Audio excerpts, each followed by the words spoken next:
Babala po sa lahat ng mga magulang na may mga anak na dalaga or may mga anak na dalagita na huwag nyo na pong papuntahin sa simbahan ng inyong mga anak dahil delikado po. Sa panahon pong ito, wala na po kayong kasiguraduhan kung ano ang pwedeng mangyari sa inyo sa loob ng simbahan. Kagaya po nito, itong pari na palautog na ito ay sumira ng buhay ng isang dalagita na 16 years old dahil lamang sa kalibugan at kakatihan itong pari na ito. Yun po yung madalas kong naririnig sa akin dati. Minsan po yan ay nandiyan sa Pampanga, yung pamilya naman po yung sinira nitong pare na itong manyak na ito, na salsalero, na manyakis na talaga, na malibog pa sa kambing. Ayan po, at ngayon po ay nangyari naman po ito sa Cagayan, Bale. Diyan po sa Cagayan, na kung saan po ay pinagsamantalahan at nirape niya itong dalagitang ito. So ano pa ang kinabukasan nitong batang ito na sinira nito itong bullshit na pare na ito. Anyway, wala na kayong matinong makukuha rito sa mga pare na ito. Makikita nyo naman po sa social media, hindi ba't sunod-sunod sila dito kay Dilima yung pagpapile ng impeachment dito kay Sara Duterte. Ano dyan, madre at saka pare. Itong mga madring burikat na ito, ay sa halip na ang isulong nila yung flood control na scam na yan, na ang daming pinarwish yung mga kababayan natin dito sa mga magnanakaw na ito, ayan ang isusulong nila, yung impeachment kay Sara Duterte, na kung saan ang issue dyan yung 125 million, at yan naman po ay cleaner yan ng Commission on Audit, na wala raw nilabag si Sara Duterte doon. Kumpara dito sa trilyon-trilyon na pinagnanakaw nitong mga putang inang mga congressman at saka mga senador na ito, na hanggang ngayon nandyan na mamayagpag pa itong mga animal ng mga senador na-mention na dyan kung gaano kakawatan itong mga animal na ito. Anyway, bago tayo mapunta sa mahabang discussion, ay baka sabihin po ninyo sa akin na nag-fake news na naman ako dito sa palautog na pare na ito. Dahil dapat kasi, i-request ko nga, pupunta nga ako sa Roma, at i-request ko kay Pope Jan, sino ba ang Pope ngayon sa Katoliko? Hindi ko na po alam. At wala po akong idea kung sino po yung Pope ngayon. At sasadyain ko sa Roma yan, at sasuggest ko na lahat ng mga bago maordinahan ang mga pare, dapat yan putulin muna yung mga utin nitong mga pare nito para hindi na makaperwisyo ng kabataan. Kagaya po nito, ni-rape niya yung 16 years old, di wala nang kinabukasan itong batang ito.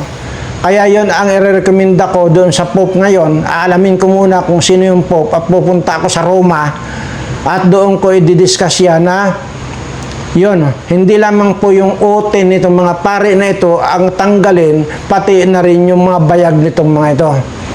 At yan po. Dalawa lamang po yan, or either payagan nila nitong Katoliko ang mga pare na mag-asawa. Ganun na lang siguro. Kasi hindi maiwasan yung kalibugan nila. Tumitirik din po ang mga utin ng mga yan. Yun po ang delikado. Ha?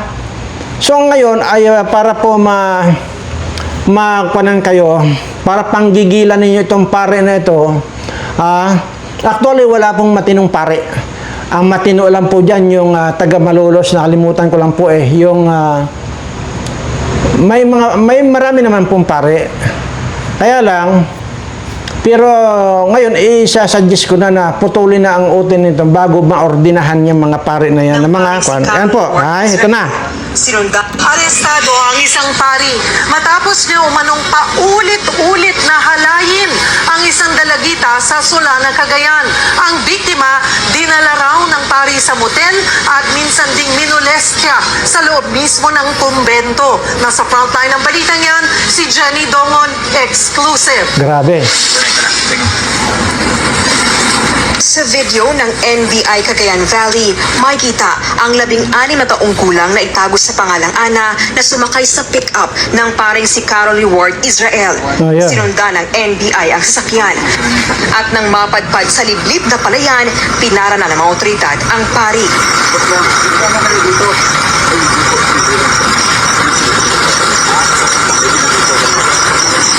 Ilang sandali pa, inaresto na ang pari.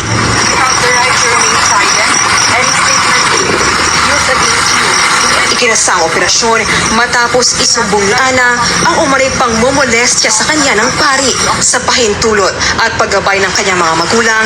Ikwento ni Ana sa News 5 ang mga nangyari. Miyembro ng Youth Ministry ng St. Vincent Ferrer Parish si Ana. At noong Pebrero, sinimulan daw makipaglapit sa kanya ng nooy co-ordained pa lang na Assistant Parish Priest na si Father Israel. Every time na may event po, ganyan, di ba po, meron yung documentation, tapos yung phone niya po yung ginagamit. Bongbong, di ka ba takot sa heights? Di na ako takot, sanay. Tingnan nyo. Grabe, ano? Ito yung anti-mano, dapat ito pinipitpit ang uti nito at saka binabasag ang bayag nito. Tarantado itong paring ito. Tapos, ito kaya nga nagkaganyan na yung mga pare na yan ay mga bangag na rin po yan. Mga bangag na. Kagaya yung si Villanueva na adik. Walang ginawa kundi sumunod kay Dilima. At saka yung isa pa, yung dalawa pang pare na kasama nila na nag-file ng impeachment kay Sara Duterte na mukhang palaka. So, wala na po sa halip na asikasuhin nila yung kanilang pagiging pare at tumulong sila sa ating mga kababayan na kailangan matulungan nila, ay wala ang inaasikaso nila yung pagpapile ng impeachment kay Sara. Anong klase itong mga pare na ito na pati ang politika ay pinapasok na itong mga animal? Kumandidato na lang kayo, mga putang ina ninyong mga pare kayo. Kumandidato kayo. Para sa ganon, mayroon na kayong pakialam. Iwanan niyo yung pagiging pare ninyo. Total, mga demonyo kayo. Sumama na kayo rito kina Delilah. Ito namang Delilah na ito, enjoy na enjoy kasama itong mga pare na ito, na mga palautog na ito. Aba ay siguro ito ay tinitira na rin siguro ito si yung adik na pare na ito. At saka yung manyak na yun nandiyan sa Pampanga. Ay, yung mukha lang nung kasama niya, nalimutan ko lang yung pangalan, nilista ko yan Dalawa yun, sa Balya ba at saka sa Bala. Yung pare na yan na mukhang palaka. Ay, mukhang palautog din itong pare na ito. Ay, buisit. Kaya siguro, enjoy na enjoy ito si Delilah. Kasi tinitira na. Itong mga pare na ito, grabe ang pagkamanyak nito. Ito rin naman si Delilah na ito, grabe rin ang malibog nito. Kahit kulubot na yung bilat, patira pa ng patira, dito sa mga pare na ito na palautog. Yung dalawang pare, yung sa Balya ba yun? Mukhang palautog. Buisit mga taon to. Tapos yan ngayon, okay lang si Delilah, ang tirahin nyo ng tirahin, wala akong pakialam. At saka si Lisa, tirahin nyo, si Risa, si Lisa, si Delilah, tirahin nyo ng tirahin, wala akong pakialam dyan. Ang pinapakialaman ko ngayon, yung sinira nitong itong paring palautog na ito, itong kinabukasan itong batang ito, na 16 years old. Totally, yan ang hanapin ninyo. Kagaya itong si Delilah na ito, yan ang hanapin nyo.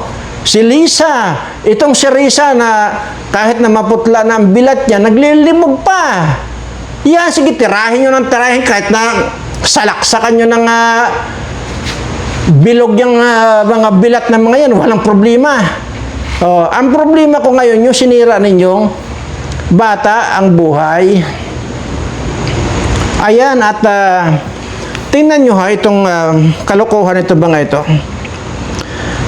Kasama-sama nila yung pagpapile ng kwan. Ito. Yan. Yan ako sinadilayla.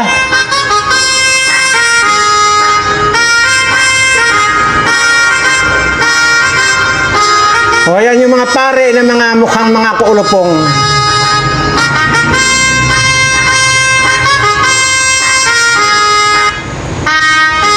Si Delilah.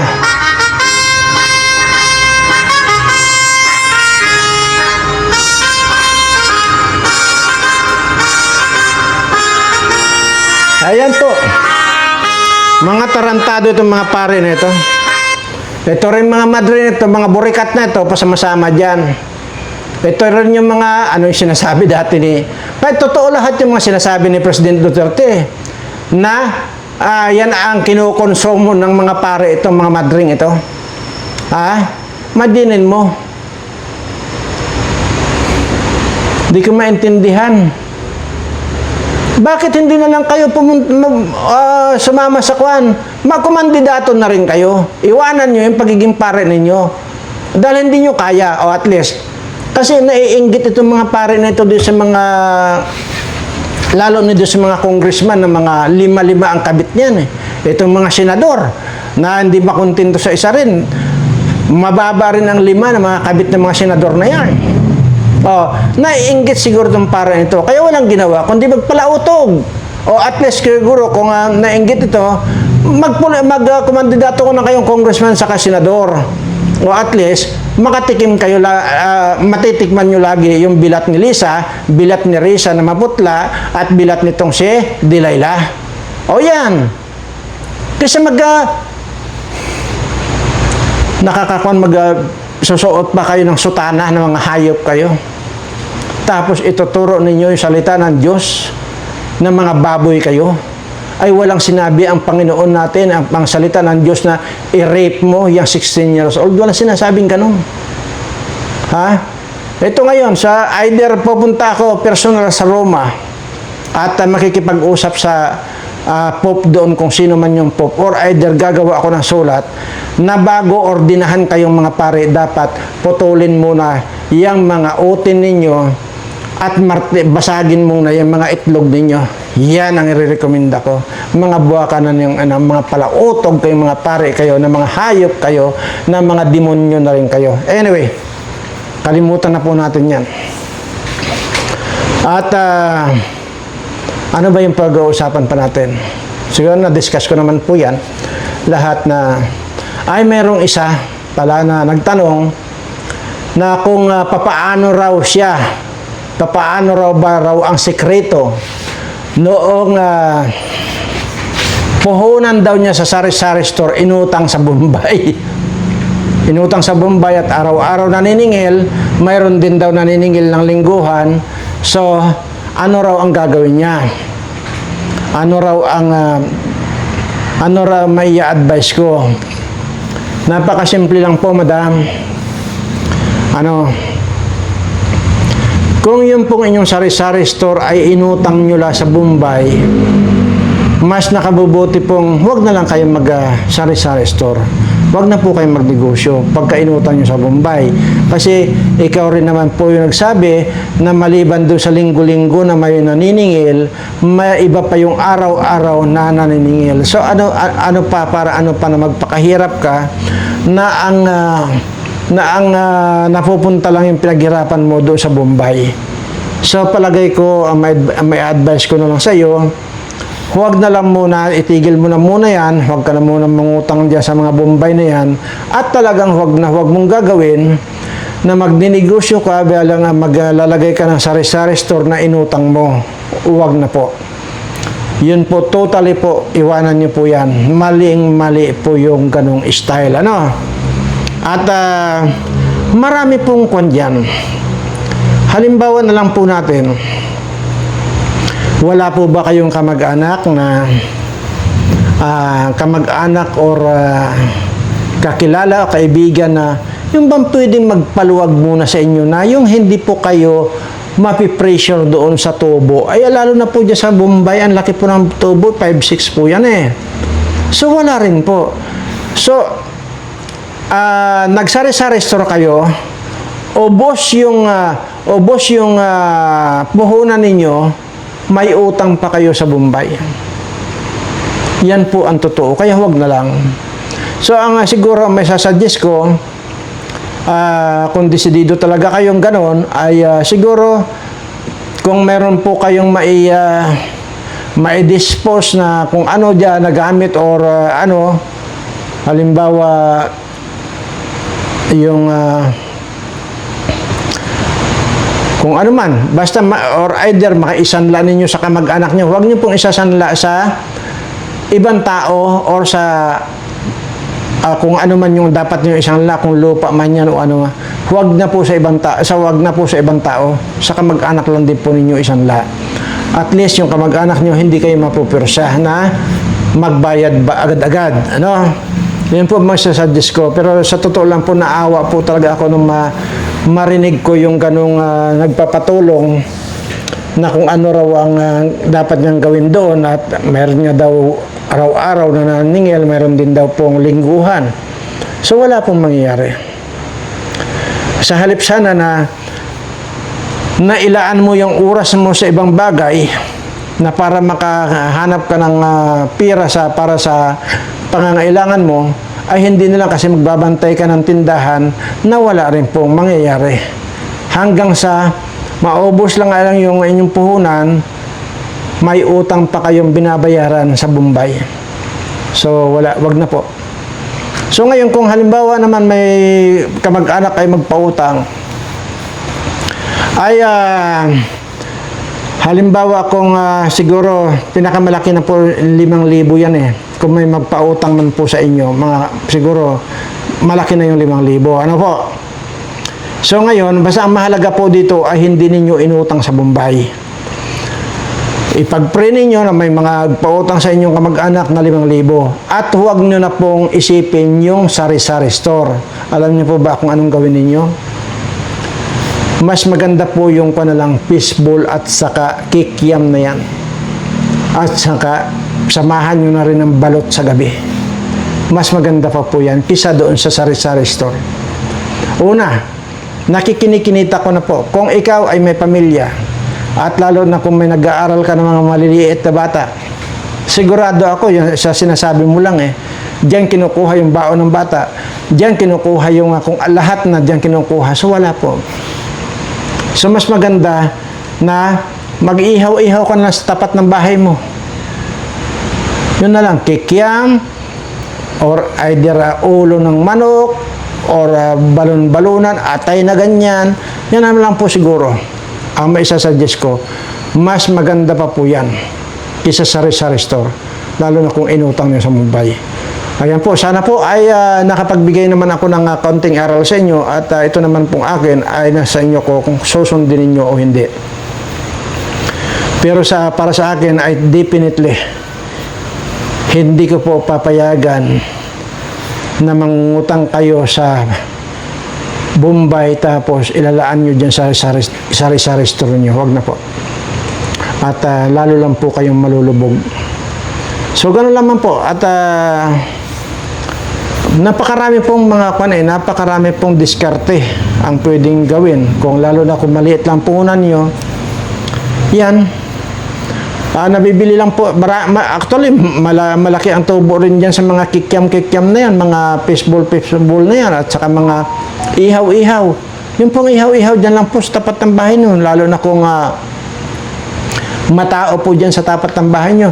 At kung wala pong mga tao dyan sa bahay nyo, sa tapat ng bahay ninyo, hanap po kayo ng pwesto. Alam mo, yung kung lang, ang daladalahin mo lang doon, kusinilya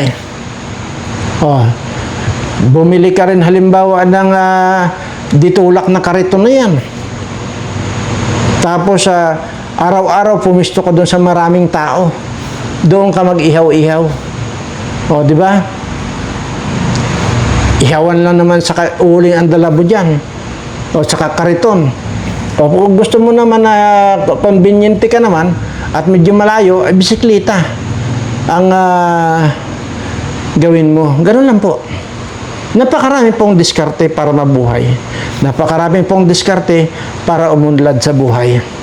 Basta lagi lang po natin tandaan na bawat pangarap natin, tutulungan tayo ng ating poong may kapal. Basta nandoon yung ating paniniwala at pagsasampalataya sa Kanya. Ganun naman po. Wala pong imposible. Ano man pong klaseng negosyo yan, gawin mo. Titiyakin ko sa inyo na kakasihan at kakasihan kayo ng ating Panginoon. Lalo na kung itong mga sinasuggest ko ito ay ito ang susundin mo. Ngayon pa lang, kinakasihan ka na ng ating Panginoon. Sana po ay nakatulong at nasagot ko yung iyong tanong. So, anyway, ano pa ba yung kwan? Yung mga na-i-record ko dito. Ano ba ito? Ito pa. Mga pare din po ito, mga bastos na pare nito. Nag-away-away po dahil sa abuloy. Tingnan nyo. Grabe. Ayan o. Nag-away-away po sa abuloy lang. Ito, ganito kahayop itong mga kwan na ito, pare na ito. Ayan o. O, ayan o, mga pare yan o. O, ayan o. O. O. Ayan o. Oh. Dahil po sa buloy, nag-away-away po. Tingnan nyo. Ala, siguro baka nagsasabu pa ito kagaya ni Bilyon iba na pare ay mag-aaway-away nga dahil kulang yung kanilang abuloy. Diba? Grabe. Mario Joseph, ano nangyayari sa mga pare na ito, mga bastos na ito, mga palautog ng mga pare na ito? Grabe. Ano pa ba ito? Nako, ang dami pala ito. Kung mayroon po tayong hero na nandyan po nakatayo sa lunita, yan po yung hero natin na yan po yung pambansang hero natin, si Jose Rizal. Pero ngayon po may nadagdag na pong pambansa natin. Mayroon na rin po tayong pambansang bangag. Ito po. Mayroon na pong pambansang bangag. Ano ba? Ay, Diyos mio, Santissima. Ayan mo. Ayan po yung pambansang bangag natin.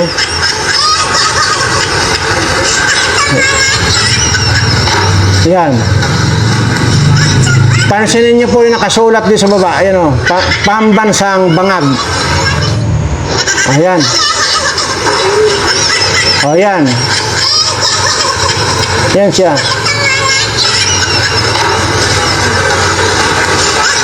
Aray ko! Yan po yan.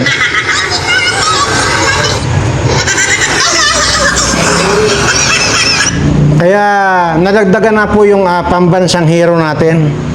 Kung meron po tayong pambansang hero, yan po si Jose Rizal, ay meron na rin po tayong pambansang bangag. Ayan po, nakita nyo na. Anyway, dito na po muna nagtatapos itong aking discussion at sana po ay kahit papaano ay nasagot ko yung tanong nitong ating sumusubaybay din sa atin at sana nakatulong din sa kanya ito, yung sagot ko sa kanya. At sa lahat po ng aking mga subscriber, parati na lamang pong pinapaalala ko sa inyo yung paglapit natin at pagsampalataya sa ating Panginoon, yun po ang wag na wag niyong kakalimutan. Dahil tinuro ko na rin po sa inyo kung paano makipag-usap sa ating Panginoon. At kahit na itinuro ko na po, uulitin ko na naman po sa inyo ngayon. Simple lang po ang inyong sasabihin.